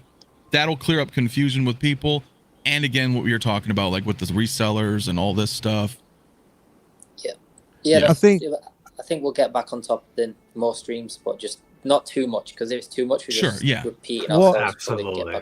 And I kind of understand, honestly, John, because we had talked before, and I kind of understand, like, stepping away from so much streaming because of the simple fact that there was like this negative rush. It was like a negative rush of, a level of ignorance that I even saw, you know, in so many different ways. True. You know what I mean? It was a lot of it, bro. And you know, I'm not here to call anybody out, but there was, you know, even negativity from a lot of content creators. You know what I mean? And with that, you get into a space where you can't really trust it. So you have to kind of step away from it for a while and just let that die down first. So then because the thing is, you're in service in a sense, you're here to promote the product to the consumer. Sure. Yeah. You know what I mean? We're just here to basically talk it up, you know, in a sense, to look at your product and say, yo, this is whether we like it, whether we dislike it, or this, that, and the third.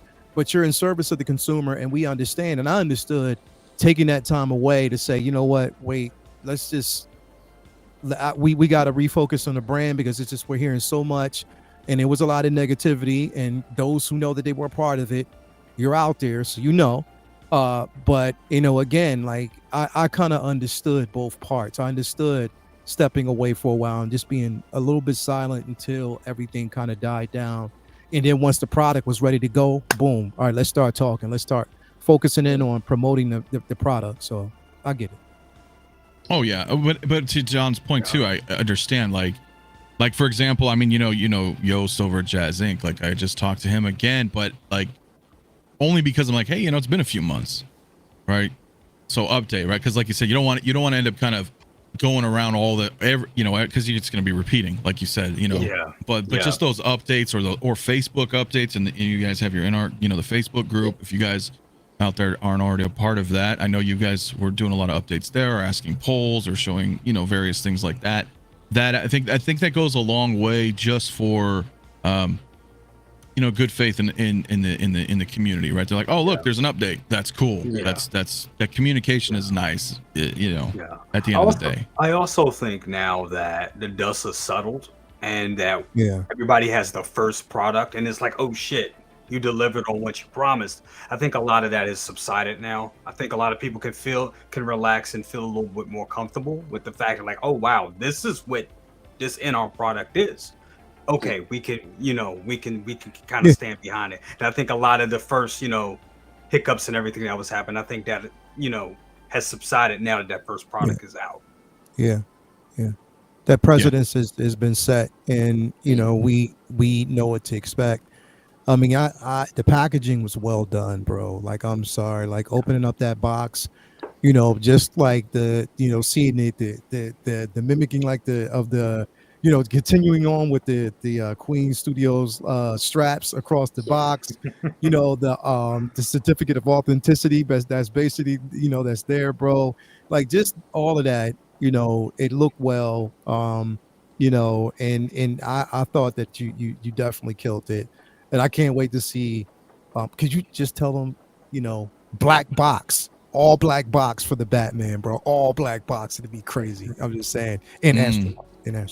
I'll say this. I like the idea of what you're talking about there, though, John, when you're mentioning, okay, if you're going to do that Dark Knight Batman and have another set piece that kind of coincides with the Joker moving forward, are there plans to, obviously you don't want to do that with everything, but like in terms of like, if we kind of talk back again a little bit about the Harry Potter, if you're going to put out another couple of figures from there, will you have things that kind of coincide to sort of create a diorama of sorts, or are those things that you're thinking about or interested in? Or?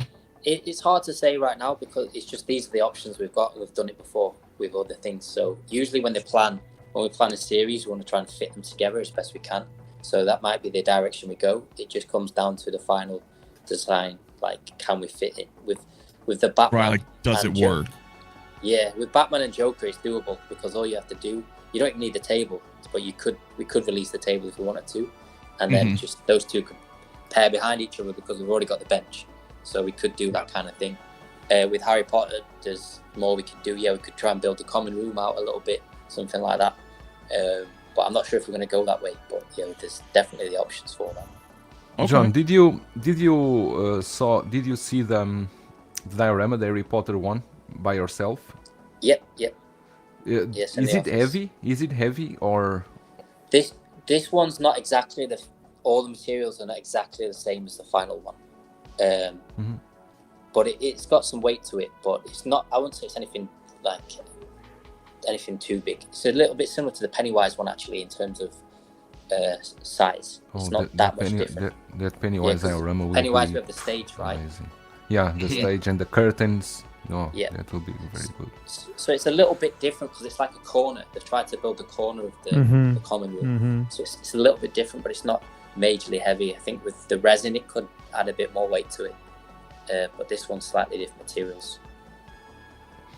And as for the Joker that just now you released and you shipped and you saw you seeing the reviews are positive. Is this figure done and put it back, or are you guys considering maybe it's worth to reissue again in some time in the future, or this is one time done and you will not touch it again? There's no plan. I don't think we'll do a reissue for a while. Reissues are a big thing for a lot of people. They don't like reissues, so I don't think it's anything we've thought about yet, but nothing in the near future. Could be years and years away. Unless we can what can we do better? Unless some new technology comes out that there's you can just you can do the nurse Joker, the Heath Ledger, but the nurse version. We want to. Apparently you can't. I asked about this loads. Apparently it's really hard to get that specific scene approved. So unless you do a custom, interesting. Yeah. Because if we do it, it's a license to print money because everyone wants it because no one's done it. Right, because nobody. Everyone wants that. I asked them. They said we've asked the license, and they said no. So I don't know why that is. They must have their reasons. But you said that they're possibly going to do a Catwoman, Selena Kyle. Okay. Yeah. That's actually what we have here with Daniel with this $5 super chat. I think you might mention any plans for Zoe Kravitz Catwoman, plans for other musician icons, AMC license like Walking Dead or Breaking Bad, Saul, etc. AMC we're interested in. The Zoe Kravitz Catwoman's not been mentioned for this year, but because it's within the Warner license range, we could probably look a bit later down the line. But The Walking Dead and Breaking Bad would be definitely interested in that. So hopefully when we go to the US, we can find the right people. That could be interesting. Very, there's a few customs I've seen that look pretty good, but we can do it a little bit better, I think. And that's something we'd want to do, the Breaking Bad. That'd be awesome. Yeah, that would be cool. Breaking Bad, both. And Walking Dead if possible. I mean, that would be really cool. Yeah, that could be really cool. And I know it's also, dependent also on markets, right? As it goes with everything, like something, here could be widely popular, but overseas not so much, or vice versa. If you only have a China license and it's not, for example, when we're talking about, the Ghost, Odyssey, like how well will it sell here, right? Clearly not as much as it will overseas. So I get that back and forth. You need to find that level, but I think ultimately, and I'm sure that's the goal, but ultimately it's all about securing global license. Yeah, that's because if we can get the global license, we can put all the issues you mentioned before, like what we've learned about, we can put those to bed, so to speak. We can just focus on announcing this is the official guide, buy from these guys. This is globally licensed, you're nothing to worry about. That's what we want to go down that route, and that's where we'll go to get there eventually. No. Yeah. Amazing. I'm curious, is there any licensing that you've tried to get that could perhaps be blocked as well, right? Because some companies, and not even in 6 scale, right? But some companies have like exclusive rights that could prevent, or is there any? It's not blocked, but they've got certain rules. Every company does their own thing. So we contacted the licensors of Peaky Blinders. And, and they actually licensed the 6 scale out to a company from the UK, and maybe Big Dog or something like that. And they've Big Chief Studios. Yeah, that's it, Big Chief. And they've done I've forgotten their names now. They've done an Arthur. They've done a Tommy Shelby. But I think we could just do a better job. So when we contacted them last year, they said, we're already working with Big Chief, and they want to leave it before they work with someone else. So unless we can try and get like the movie rights, if there's a movie in the works, apparently, So unless we can find another way around it, it's really hard for us to get that license. And maybe You never Yeah. tried. Yeah. You never tried Ghostbusters? Ghostbusters, another challenging one as well, I think, because there's been a few different. I think there's been some statues. There's been some figures already for Ghostbusters. Well, That was a PCS while is ago. doing. Yeah, PCS is doing some statues now that they've announced, and Blitzway was really the last officially licensed, Yeah. but that was years ago, and I don't know, but I don't know the ins and outs, but Yeah. Sometimes if they've done it recently, they don't want to. They call it cannibalization, right? So they don't want to eat into their own licensing partners that they're already working oh with. sure, well it's just like Big So- Chief, right? If they got Peaky Blinders and they're doing 1/6, and then you're here and you're doing 1/6, they're gonna be like, we can't. Not only are we gonna Yeah. piss off this contract, but it's gonna eat in, like you said. Now it's gonna, yeah, I get that. I get that Yeah. completely. So that's the only really roadblocks, is that unless sometimes it's the actor might say, no, I don't want my likeness reissued, or it's they're already working with someone. Those are the two biggest things. Okay, that's fair. I mean, that's usually how the ins and outs work there. Mario, do you have any thoughts? Any questions? How you doing over there? Everybody's calling me out in the chat. I did. Let me get back to you. Yeah. Okay. We'll just bounce around. Anything, Jay? Anything there that? Man, honestly, I mean, the Michael Jackson, I didn't realize that was coming so soon. I recently did a short on the Hot Toys Thriller Michael Jackson a couple weeks ago, and that blew up. That has like close to about 9,000 views. So I know so it's crazy that the interest that's there for that figure. So I can only imagine what the interest would be, for that product when you guys show that off. So I'm more interested to just see, like, damn, I wish you could just say, give us a little hint at, what we can, what we can see from that. Well, it's not far now. Hopefully in 6 weeks' time, I think 6 or 7 weeks, we'll be able to show everyone my. in person. Can't wait. So that's what we're Can't aiming for. wait. Mhm. That's awesome. That is awesome. Can you Great. tell us, is it a 1 or a 2 pack? We're doing 2 figures, but releasing independently of each other. Okay. It'll be a bit of a time apart, but there's 2 figures in the Oh, works. so we're gonna get 2 Great. 6-scale Michael Wow. Jacksons. And Yeah. okay. Nice. So the- Moonwalker would be incredible. That piece Yeah, I'm not that they did at third scale with the jukebox was dope. Yes, Man, it was. you see that in Oh, 6th scale? yes. Yeah, that'd be sweet. Yeah. Yeah, so that's sort of what inspired us when we saw theirs. It's pretty cool. I'm And just there's like been a looking at few- you, John, like the whole time. I'm just seeing if Trying to- the read muscle the movements, signs, if there's Right. the eyes. No, So I I'm can kidding. tell I'm you, kidding. the ones that I pushed forward, the ones that I wanted was Billie Jean and I forgot the other one, Smooth Criminal. Those are the 2 that Smooth I Criminal, wanted. Yes. Yeah. Criminal. Yeah. Yes. Yes. But Yes. I know what the first one is. I don't know what the second one is, so we'll get to see the second one. But the first one, I'm not going to say right now, but hopefully 6 to 7 weeks time. That's what. Was it Bro, one you of the know 2 what- that you wanted to do? I can't say. You know what would be Like, dope? come on, man. Look at the towel, man. You're like, I don't know.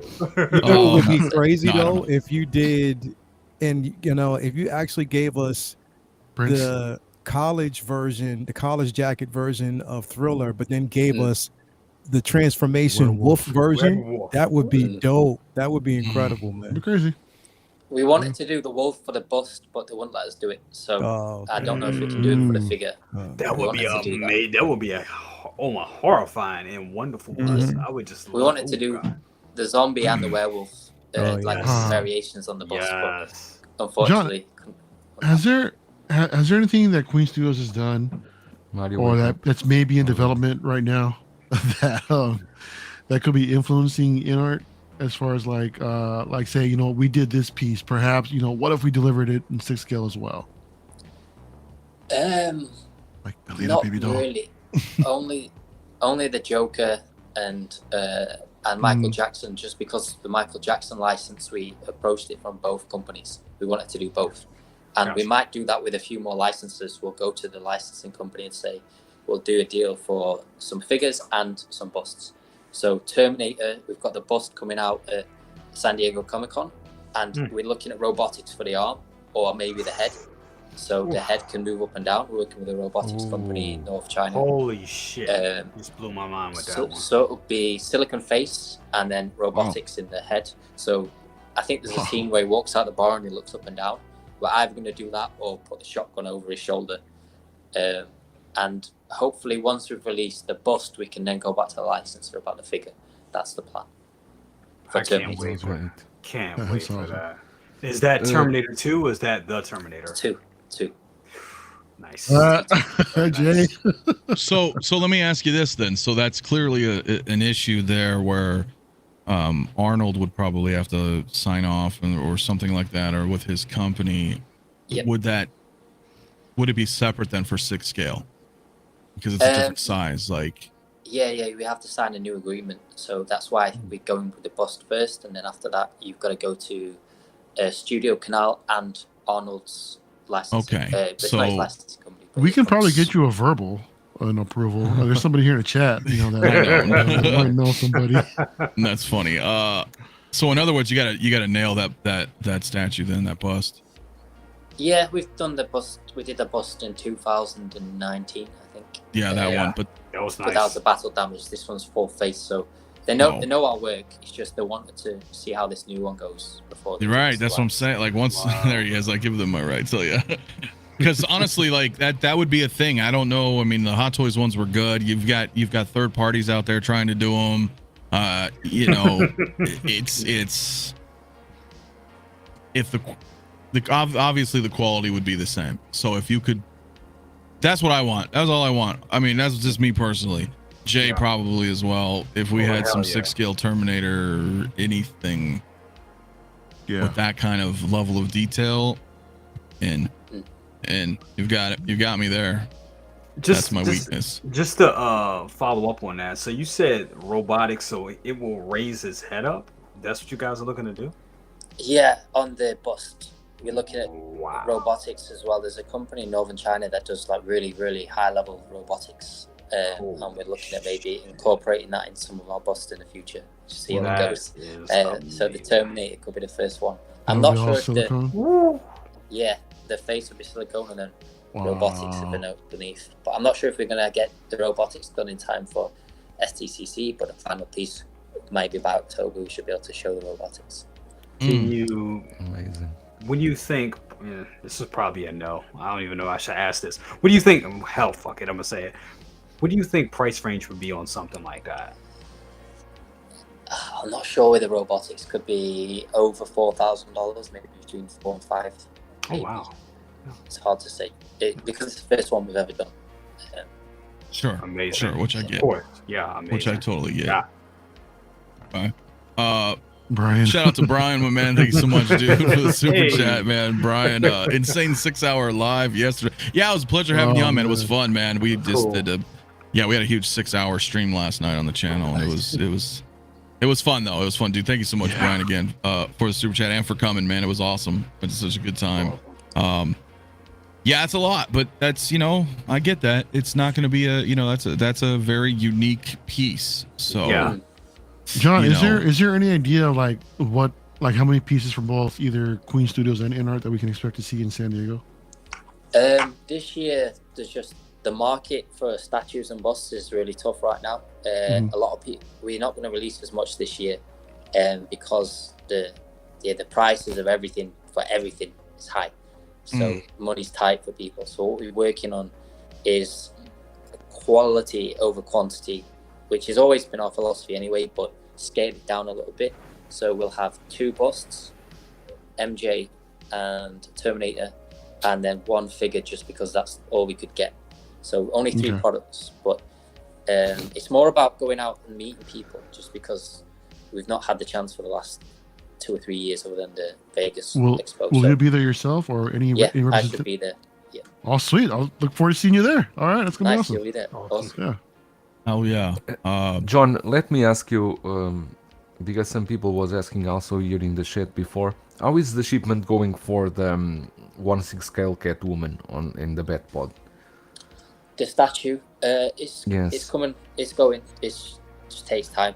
There's I can't remember how many. Maybe we made 6,000, I think, around that number. So we're shipping in batches, and it's coming out now. The third scale, I don't know if anyone saw the third scale. Looks pretty good. Yeah, the third scale is amazing. We should be shipping in the next 2 weeks.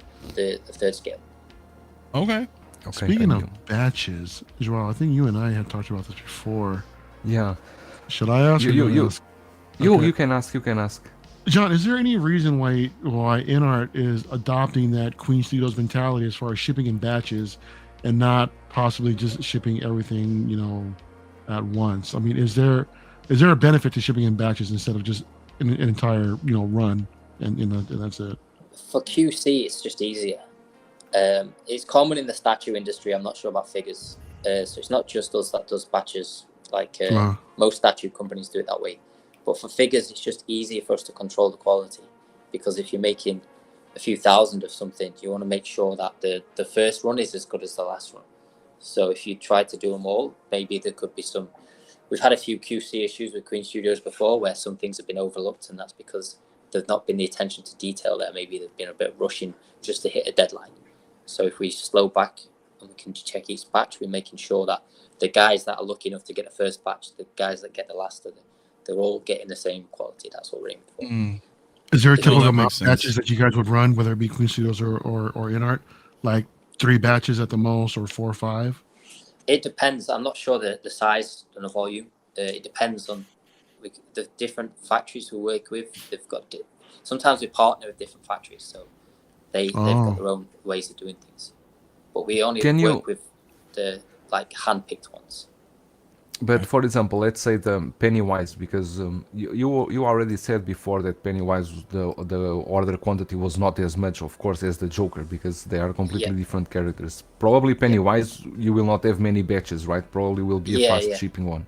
Yeah, it should be a lot faster. Yeah. Well, and I would figure that would be the same, right? Because that's only natural, right? Like, what did we do? How did pre-sales go, right? That will also determine, be like, well, shoot, we've sold, and not only just on a person basis, but by retailers as well. How much orders did we get? Oh shit, we got, X amount of orders on this, and this one's very low. So if there's a ton, then I get that, right? Especially because you're like, oh well, let's do 100 at a time and make sure everything's good, QC wise, so that, like you mentioned, so by the very end of it, that last batch is going through that same QC, so people will across the board. Because I get that if you're churning out 1,000 or whatever all at once, there can be oversights. I mean, we're all human, mistakes happen, especially trying to get things out at a deadline. So I appreciate that. Yeah, another thing that you've got to consider is that if it's, for example, another bigger company, if they work with one major distributor in the US, what they'll do is they'll plan a big container shipment, and that container shipment will head out to US maybe a month and a half, 2 months it's there. Then they'll announce it's in stock, and then as soon as you pay, it ships within a couple of days, right? Because it's just local domestic shipping. If you're ordering from an international seller, like a reseller, they're gonna take all of the orders in, then they have to pay their person they bought from in China, who then pays InArt. So then there's like this longer chain of who pays who, and they may not pay it all off until they've got all the money. Then they've got to get it shipped from there to there to there. Then it's got to go overseas and then domestically shipped. So that could take an extra month or 2 in that time frame, unless you work with a massive distributor to do all that in the background and then say it's ready. Sure. So yeah, a lot of people don't understand the logistics. Like, exactly. Yeah, there's a lot going on. There's a lot of money changing hands and a lot of products being shipped here, there, and everywhere just to get to your location. So that's part right. I had a question that my main question actually was, okay, so we know there are some Queen Studio products on SideShow, right? Yep. That are licensed for here. Yep. So you have a relationship clearly with SideShow. Yep. If you're getting, or when you're getting said IPs that have that global license, is there going to be anything in 6 scale with SideShow and that respect, or you know what I mean? Because if you're talking about trying to, you know, secure global licensing, you already have a relationship with SideShow. Is that something that's in the works? Because that would eliminate, you know, a lot of people order there, you know, here in the States. So just curious if there's anything that you can, you know, touch on with that.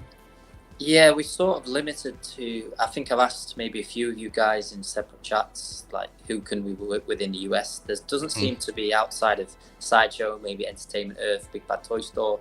Those are like the biggest guys. And then there's lots of smaller stores, Specialty, Collector's Own. Off the Rack was mentioned. There's a few different ones. SideShow's the biggest, but they're very particular as well. If they've got an existing partner, they won't compete.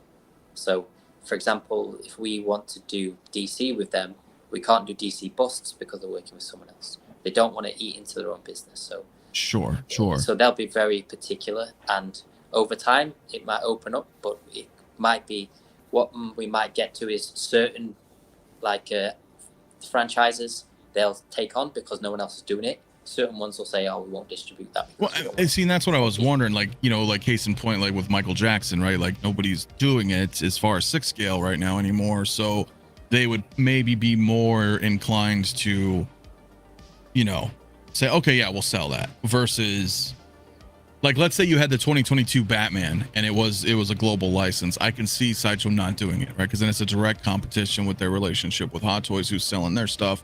So I understand that, but for the other stuff that nobody's doing, that could be a possibility then, essentially.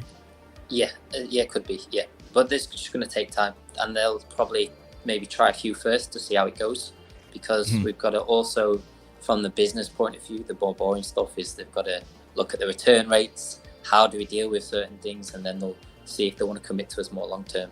So that's probably where we'll get to. Hopefully, we get there. Okay, no, that makes sense. That's totally makes sense in the biz.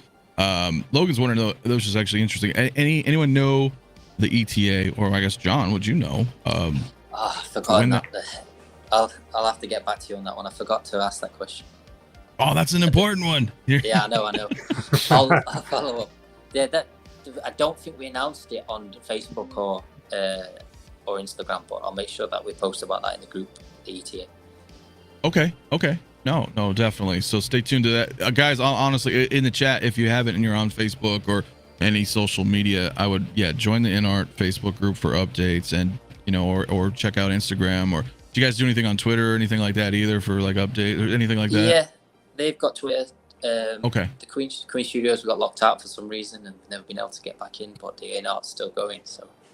Oh, well, shoot. All right, well, at least InArt's there. I don't know. Have him call Elon, let you back in.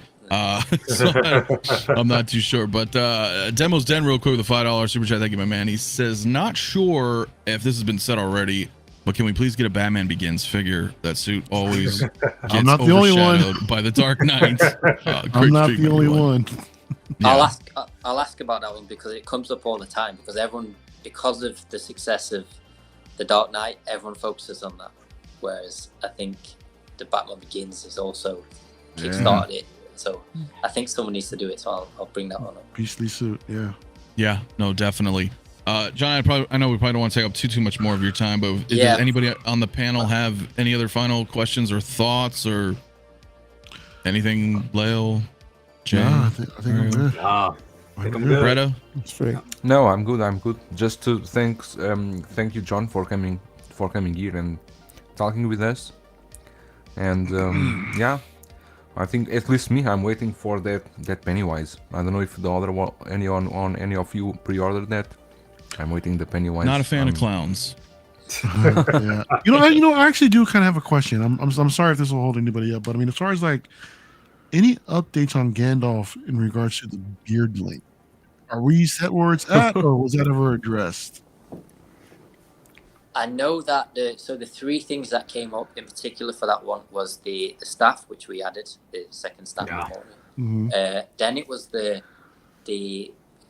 detailing of the trouser hem, like the bottom of the leg. There was supposed to be a pattern, but because we couldn't find a reference material. I know someone sent it. I think Zach sent all everything to us, but we just always couldn't. Zach with Gandalf. It was very detailed, but it wasn't the reference material we could get like past. I know he said another company did it, but we just didn't get that done. And the beard length was one that came up, so I think we'll probably post about that when we announce the shipping. Okay. The pre-order is already was well underway for that one, so I was told it should be addressed, but I didn't hear the final decision. So if it's changed, we'll probably make that announcement close to the shipping time. Okay. Which should be not too long. Yeah. Awesome. Sounds good. That does sound awesome. Those are ones I'm particularly looking forward to. Lord of the Rings. So I mean that's kind of what I was wondering earlier. But obviously we'll see the success, see how Lord of the Rings goes. If sales are good, reception's good, then we're gonna let's get them hobbits. John, where's the release on that piece as well? The Gandalf. Yeah. So Viper's at the factory now. They said that he'll tell us in the next few weeks the exact date, but the target is Q2. So I think we're still in. I'm losing track of time. We're still in Q2 right now, so we've still got a bit more time. So next few weeks we should have an update on that one, and Pennywise as well. Cool. Awesome. Well, I also want to thank everybody in the chat for coming in and participating. So we couldn't get to everybody's chats because we're on limited time, but appreciate everybody tuning in. Obviously, John, appreciate your time coming over, especially in the time difference here. And of course, everybody on my panel. It's always great to see you again and talk. We look forward to more updates coming into the future. We'll probably see you again, of course. You're always welcome here. And of course, everybody out there, go check out the Facebook group for more updates and everything there. And we look forward to seeing what happens. Looking forward to the future. So awesome. Yeah, thanks guys. Yes, good always. All right, my friends, you guys have a great rest of your night, weekend, Memorial Day if you're in the States, and we'll see you guys in the next one. Peace out.